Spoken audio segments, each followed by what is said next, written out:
శ్రీలాన్ని ఆ రోజు 2009లో నవంబర్ నెలలో విజయవాడ సెంట్రల్ నియోజకవర్గానికి ఇన్ఛార్జిగా ప్రభుత్వం పోయింది.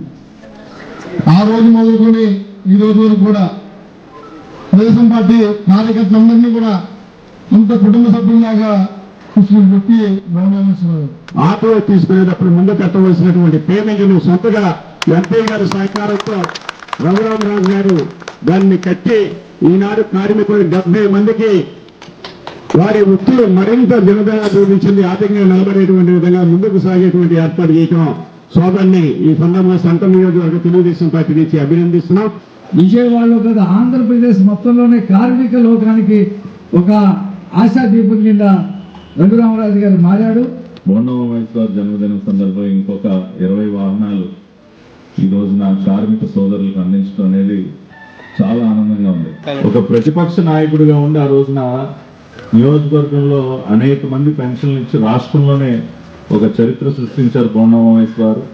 అప్పటి నుంచి ఇప్పటి వరకు ప్రజలు ఎప్పుడు ఏ కష్టంలో ఉన్నా సరే ఆయన సొంత నిధులతో అనేక మందిని ఆదుకుంటూ ఉంటారు.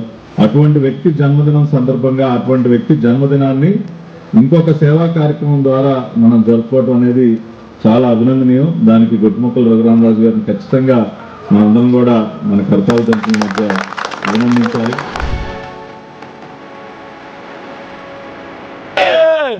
బోండమ్మ గారి నాయకత్వం, చంద్రబాబు నాయుడు గారి నాయకత్వం.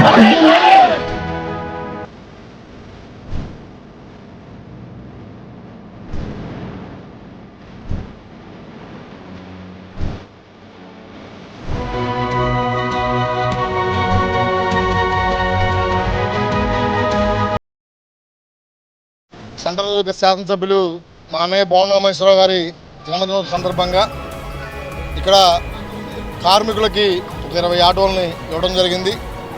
అందులో నిరంతరం ఆయన అడుగుజాడలు నడుస్తూ ఆయన ఏదైతే స్ఫూర్తిని ఇచ్చారో ఆ స్ఫూర్తిని కొనసాగిస్తామని తెలియజేస్తాం.